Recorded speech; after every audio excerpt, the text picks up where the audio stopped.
करके मुझे अकल आ गई है, जाओ जाओ अंदर जाओ। बोलो जय श्री राम।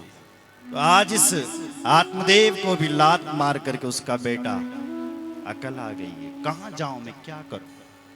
गोकर्ण जी समझा रहे हैं, पिताजी तुम्हें सुखी कौन नजर आ रहा है संसार में? न चेन्द्र शुकम किंचिन न शुकम चक्रवर्तिना सुखमस्ति विरक्तस्य मुनिरेकांत जी मुंचा ज्ञानम प्रजारूपम मोहतो नरके गति।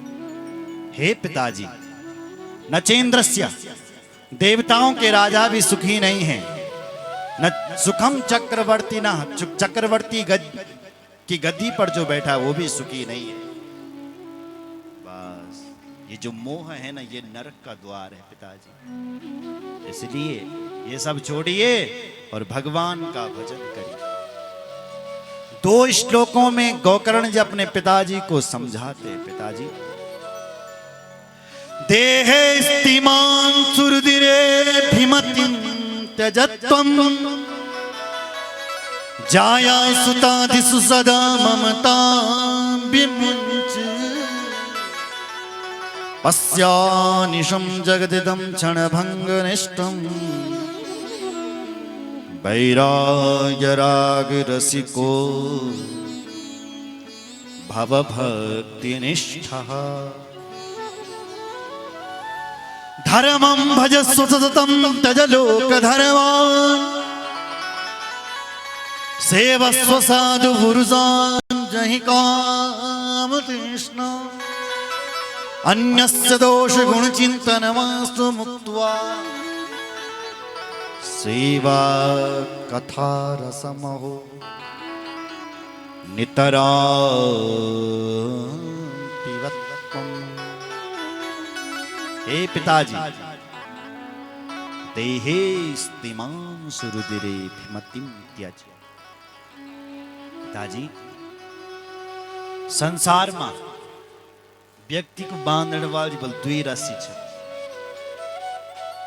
कौन कौन सी? एक अहमता और दूसरी है ममता। ये मैं हूं, ये मेरा शरीर है, ये है अहमता। ये पत्नी मेरी, ये घर मेरा, ये बेटा मेरा, ये संसार मेरा, ये है ममता, जिनसे हम चिपके। इसलिए इन दोनों रस्सियों को काटो, अहमता की और ममता की। भाई ये शरीर भी तुम्हारा नहीं है, तुम्हारा शरीर है क्या? ये तो शरीर तुम्हें कुछ सालों के लिए मिला हुआ है, 100 साल के लिए। गारंटी भी नहीं है कि 100 साल हम लोग जिंदा रहेंगे। 100 साल बाद मरना है, पहले भी मर सकते हैं। इसका मतलब यह कि ये शरीर हमारू नहीं। सुन रहे हो? न ये शरीर हमारा है और न ये शरीर के रिश्ते नाते हमारे। ये तभी तक है जब तक शरीर है, इसलिए इन दोनों को छोड़ो। और पिताजी, पश्यानिशं जगदिदं क्षणभङ्गनिष्ठं वैराग्यरागरसिको भवभक्तिनिष्ठः। हमारी स्थिति तो ऐसी है, ये संसार तो ऐसा चल रहा है जैसे ट्रेन की यात्रा। और ट्रेन की यात्रा कैसी होती है? आप बैठे, यहां से दिल्ली जाना है आपने, या मुंबई जाना है, या वैष्णो देवी जाना है, तो आप हरिद्वार से आप बैठे ट्रेन के ऊपर, टिकट आपकी कहाँ की है? बोले दिल्ली की है। ट्रेन चल पड़ी, अब आप बैठ गए, अब ट्रेन दूसरे स्टेशन पर गई, वहां पर दूसरा यात्री बैठा, तीसरे स्टेशन पर गई, तीसरा यात्री बैठा। तो ये यात्री बैठते जा रहे हैं। अब जैसे आगे स्टेशन आए तो यात्री उतरते गए, उसका स्टेशन आया वो उतरा, दूसरे का स्टेशन आया वो भी उतरा, तीसरे का स्टेशन आया वो भी उतरा, और एक दिन हमारा भी स्टेशन आएगा। ये ट्रेन क्या है? ये संसार ही ट्रेन है। यात्रा करने वाले हम सब लोग हैं। पहले दादाजी आए होंगे, परदादा, फिर दादा आए, फिर पिताजी आए, फिर हम भी आ गए, और धीरे धीरे हम बढ़ते जा रहे हैं यात्री। और जो पुराने यात्री हैं वो सब उतरते जा रहे हैं। दादाजी उतरे, परदादाजी उतरे, धीरे धीरे पिताजी भी उतर जाएंगे, और धीरे धीरे हम भी उतर जाएंगे। क्योंकि ट्रेन से तो उतर नहीं पड़ेगा ना, ट्रेन तो अपनी नहीं है ना, उतरना ही पड़ेगा। ऐसी यात्रा बढ़ती जा रही है। पर होता क्या है, जब हमारा स्टेशन आता है तब हम उतरना नहीं चाहते। तब क्या होता है, यमराज के दूत आते हैं और धक्का मार करके निकालते हैं। उससे अच्छा है कि राजी राजी खुद ही निकल लो। इसलिए पिताजी, उससे अच्छा है कि इस ट्रेन को अपना मत समझो। ये ट्रेन अपनी नहीं है, ये तब तक है जब तक तुम्हारा टिकट है। जब तक हमने संसार में टिकट ले रखा, हम तभी तक ये संसार में। जिस दिन हमारा टिकट पूरा हो जाएगा उस दिन तो उतरना ही पड़ेगा, और नहीं उतरे तो यमराज फिर बुरी दशा करते हैं। जैसे टीटी जब आता है तो धक्का मार करके निकालता है, टिकट तेरा कब का खत्म हो गया, तो अभी भी बैठा, निकल। सुन रहे हैं? तो यमराज के दूत भी तब धक्का मार करके ले जाते हैं। उससे अच्छा है कि राजी राजी उतर जाए। इसलिए वैराग्य लाओ, वैराग्य राग रसिको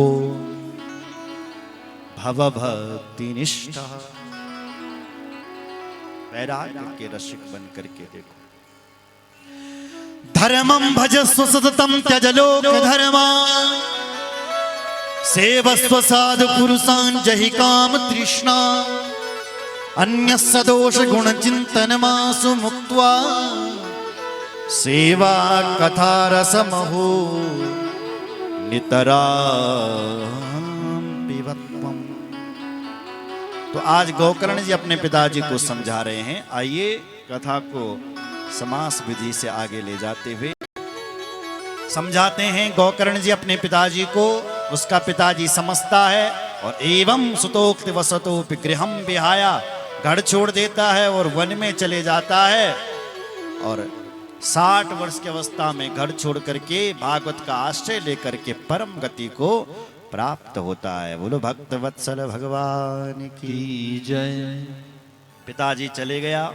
अब धुंधकार ने अपनी माता जी पकड़ी। माता जी जल्दी बता, धन कहाँ है, क्योंकि पिताजी तिजोरी की चाबी तुझे सौंप दिए होंगे, जल्दी बताओ कहाँ रखा है धन। तय कि माँ जी समझाने लगी, बेटा जतिया धन थे तत्या तो तुम सब ठिकाना ले ली, अब कहाँ है यान। अपनी माँ को ही डांटने लगा। पितरयो परते तेन जननी ताडिता वृषं, क्वपित्तं दृष्टति ब्रूहि हनिस्येलतया न चेत्। अपनी माँ को डांट रहा, नहीं बताएगी ना धन, नहीं देगी ना तिजोरी की चाबी, तो देखने लगी यक लाखड़ थे तई माँ जी बोल लगी। तब गैस होने नहीं वाला, खाना बना रही, जलती हुई लकड़ी उठाई अपनी माँ को, दे चाबी कक रखूं धन। थी कि माँ जी तनी भाजी। रात को ही भागी घर से, दिखाए 3 दिखनी, और कहीं कुएं में जाकर के गिर गई। कूपे पाता कृतौ रात्रो तेन सा निधनम गतः। कुएं में जाकर के गिर गई। अब गोकर्ण जी ने सोचा ये धुंधकारी मुझे मारेगा, तो गोकर्ण जी ने कहा मुझे तीर्थ यात्रा के लिए निकलना चाहिए। गोकर्णस्तीर्थ यात्रार्थम निर्गतो योग संस्थिता, न दुखम न सुखम तस्या न बैरी नापि बांधवः। गोकर्ण तो संत है ना, इसका न तो कोई अपना है, न पराया है, न सुख है, न दुख से किसी से कोई लेना नहीं देना नहीं। ये तो संत है, साधु है। और संत किसे कहते हैं? जो अपने में मस्त रहता है, वो साधु है। चले गया। अब इस धुंधकारी का मन ही ना लगे, क्या करें धुंधकारी। तो बाजार से 5 गणिकाओं को खरीद करके लाया, धन कमाया, उन्हीं को देता रहा। कमाया नहीं, चोरी करके लाया। एक दिन राजा के यहाँ इसने चोरी करी। उन 5 गणिकाओं ने कहा ये बड़ी बड़ी चोरी कर रहा, पकड़ा जाएगा, धन पर्याप्त होगा, धुंधकारी को मार दो। तो एक दिन रस्सियों पर धुंधकारी को मार दिया, और जब चीखने लगा, चिल्लाने लगा, तो एक गई और अंगारे लेकर के लाई मार। सप्तंगार समूहाश्च तन्मुखी विचिक्षुपु अग्नि ज्वालाति दुखेन व्याकुलो निधनम गता। उसके मुख में जाकर के गरम गरम अंगार धुंधकारी का मुख मां दिन भरी थे। धुंधकारी चीखा चिल्लाया, ए देवी ये तुम क्या कर रहे हो, मुझे मार रही हो। एक गई और इसका हाथ पकड़े जोर से मार दिया इसको। सनकादिक ऋषि कहते हैं, देखें तुम ना ऋषियों, देखा तुमने, जो स्त्री केवल धन से प्रेम करती है ऐसी देवियों पर कभी भरोसा नहीं करना चाहिए। सुधामयम वचो यासाम कामिनाम रसवर्धनम हृदयम क्षुरधाराभाम स्त्रीणाम को वेद चेष्टिता। ऐसी देवियों पर भरोसा नहीं करना चाहिए जो धन से प्रेम करती है। ये देवियां धुंधकारी को मार करके गड्ढे में गड़ दिया, धन का बंटवारा करके चले गई। वो धुंधकारी महाप्रेत बन गया। धुंधकारी बबुआ था महान पी प्रेत कुकर्मतः, कुकर्म के कारण महाप्रेत बन। गोकर्ण को जब पता चला मेरे माता पिता भाई चले गया तो